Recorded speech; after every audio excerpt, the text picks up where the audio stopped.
Hello, guys. Welcome back to Mind Over Matter. Please like, share, and subscribe. Hit the notification bell so you know when I post. Okay. On this channel, for those of you that are new, we are focusing on um, thinking about ways that we can help clear our minds and prepare us to be able to have better rest, particularly for the evening. As well as some people would like to do some of these things, some of the stretches and other videos. Please check them out. They're timeless to prepare for the morning. Okay. But particularly for the evening, a lot of times we'll find ourselves not getting the proper rest because, again, certain thoughts are kind of just running through our minds. We cannot unwind, right? We have out. Okay. So I'm looking at the video. I'm thinking that it's glitching a bit, so forgive it. So just bear with me. Let's see. Do check out the other videos for different stretches and different types of meditations. But today we are going to, we also look at different kind of wisdom oracle cards to kind of look at probably some things that we need to think about as far as what will help us be able to kind of clear our minds, as well as maybe what we may be struggling with, depending on which card comes out. Okay, so we're going to look at that. Okay, the name of this one, I really like. This is beautiful. Seeds from the Sacred Feminine. Okay, I love this particular deck. It's very beautiful with the imagery, showing a lot of Native American imagery. Okay, let's see. Okay, let's see what we're going to get. What is it that we need to be aware of that may be blocking us from being able to clear our minds and giving ourselves permission to rest? Interesting. These flips, okay? So it looks like we got three cards. We got one called Make a Sacred Space. It's a beautiful card. Make a sacred space. The other one says, speak your truth. And then another one says, it's time for ceremony. Hmm. Very interesting. So again, one of the question that we asked is, what is it that we need in order to help start clearing our mind and giving ourselves permission to rest? Let's read and see what it says about make a sacred space. Okay, make a sacred space. Now, what do they mean by that? You know, it's saying, has the mundane, right, the routine, been taking its toll on your well-being? Empower yourself in some quiet reflection and ceremony. You are a sacred being, and the gift of your attention can create sacred space anywhere. So basically, us giving what we give our attention to, any people, places, or things we're giving our attention to, is sacred. Our attention is sacred, whatever we're focusing on or choosing to focus on. If you have already created a sacred space, spend some time sitting in silence and communing, they're saying, with your ancestors. It depends on your belief system, or with, yourself, just seeing what pops in your mind, or what do you find that you try to stuff down or ignore, the things you want to block out with noise. If this is a new idea for you, build a sacred space now, right? Creating a certain spot in your home that is special for you. Sometimes I will tell people, even if it means I'm shifting a chair around with a little lamp, and maybe each week I'm going to commit to flowers there, or I light a candle sitting at the table. Sometimes you have to share spaces, but how can you then convert that space to make it special when you're using it? Okay, because sometimes we have limited space. Maybe create an altar for some of those that believe in that, of special cloth, token stones, gifts that you have collected on your journey. Okay. And so some people may do more spiritual altars. Some people may do a just a beautiful space that reminds of the places they've traveled, or memories of special things that bring them good feelings, huh? Or make a medicine bundle with sage or rattle that travels with you, or having something that basically carrying something around that soothes you. Or maybe you can honor the four directions and sit in the center of a sacred circle on the floor. So again, some people are into that, or that means just being able to carve out time to sit on the floor. That's kind of a type of grounding, right? To be able to stretch, especially if you're meditating. Be still and enter the realm of sacred feminine. Okay, so educate yourselves on what we call feminine energy and masculine energy. We all have both. Okay, enter the womb of creation, the sweet lodge in a womb like structure built to connect with our sacred mother who dwells in great mystery. Okay, so again, that's for those who believe in that. Okay, so you get to choose what you're connecting to. Are you connecting to yourself, or you connect to ancestors, or you connecting to your spirituality? It's a sacred space to either sing and even pray. Right? Choose to sing and pray right now. Okay. And for some of us, that can be uncomfortable singing. Singing is a very free thing, a happy thing. When was the last time we were kind of childlike? Sometimes we've gotten too serious, and life has gotten too busy and bogged us down to where we could never sing. We need to think about that. It says, grandchild, when you endow your life with sacred meaning, your life becomes more meaningful.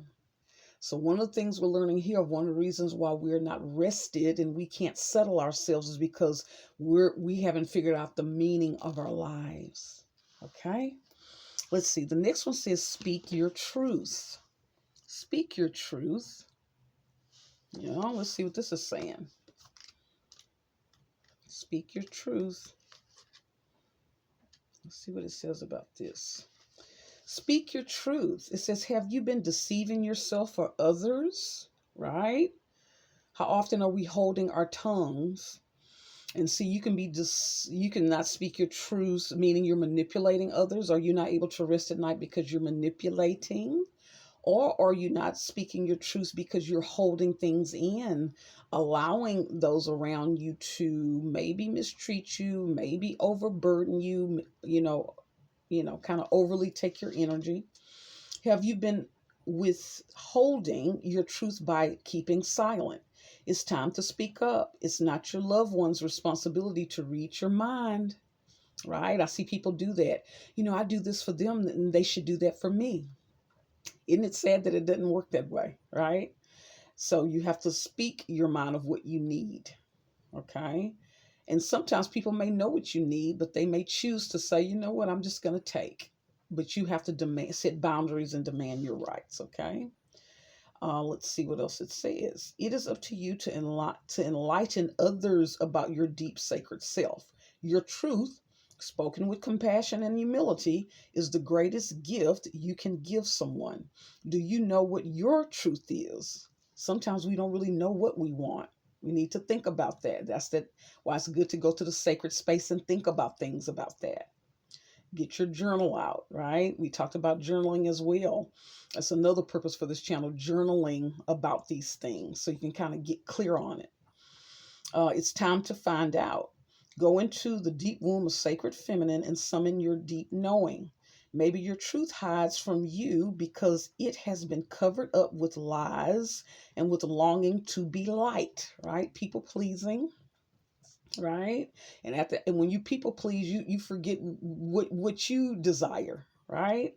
Practice saying little truths throughout your day and give yourself loving approval, right? For your honesty, okay? Which is hard to do We're not taught to give ourselves praise. We've been told that's vain, but self-care, part of self-care is going to be connected to being able to kind of affirm yourself.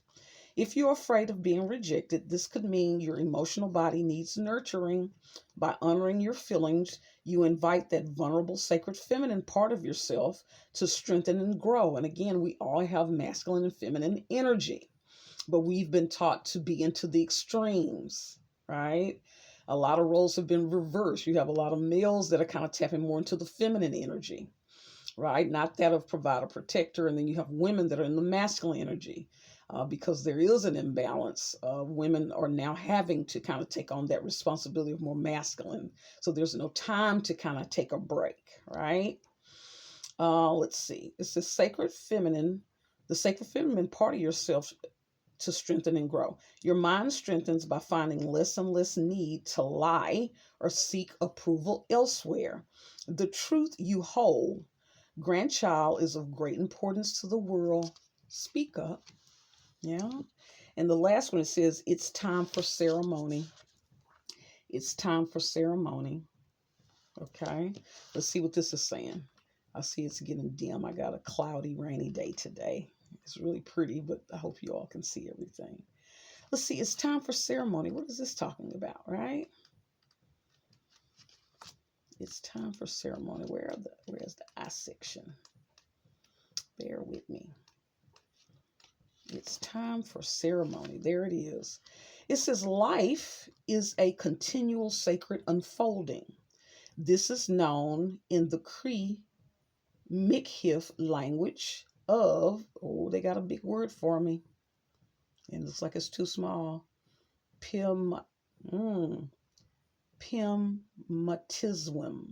Okay, I'm pretty sure I'm pronouncing that incorrectly. When we walk with mindful celebration, all of life is a ceremony. A busy, hurried pace can hypnotize you into believing that meaningless things are meaningful, right? Are you doing that? It's time to slow down and enter the realm of the sacred feminine. It's time to honor the sacredness of life around you. Move away from your distractions and breathe a sigh of relief. Inhale, exhale, slowing it down, right? Life is waiting for you to rejoin the celebration. So every day can be a type of celebration if we slow down, really enjoy and notice the coffee, right? The steam from the cup, the tea, right? The dipping the honey and seeing it drip, focusing on your senses, right? Not rushing, right? Even simplest things can become special. Let's see. It says ceremony occurs when you notice the beauty and aliveness around you. Feel the power in your body. Feel the sun and earth honoring your journey. Honor them in return and feel the circle of life become whole. Create a sacred space in your home by lighting a candle or smudging with sacred medicine. Sit and contemplate your connection to your relations, meaning contemplating your relationships. If you are able, attend a ceremony held by a sacred lodge keeper. Some people need to go to church. Some of y'all want to connect that way, and some people want to find people of like mind to spiritually connect to. Okay, but really most important is that you need to make sure that you are able to enjoy and get fulfillment and fill the voids on your own before you really join others. So you do have to have that balance. So you're not totally dependent on, like, I need a group in order to tap into this side of myself. Your presence in either your sacred space or another's will be the cause of much celebration. You are a joyous miracle, and all of creation wants to celebrate with you in ceremony. So what I will say is, it is time for ceremony, but first you must have ceremony with yourself in order for you to really be your full self, to benefit a group as well as to be able to enjoy a group. Okay. Okay, so these are some of the things that we need to think about, okay? And so with that, I'm going to go ahead and end. I want you all to, again, think about these things and start putting these things in place so you can find that you can kind of clear your mind in order to have a better rest at night, as well as maybe even get ready for the morning. But being able to put these things in place to be able to help you be able to kind of reach that goal, okay? And so I'll end it with my saying. I will end it with my saying. Let's see it again. I'm still practicing the saying. I'm not quite used to it. Mind over matter. Is your mind controlling you, or are you controlling your mind? And until next time.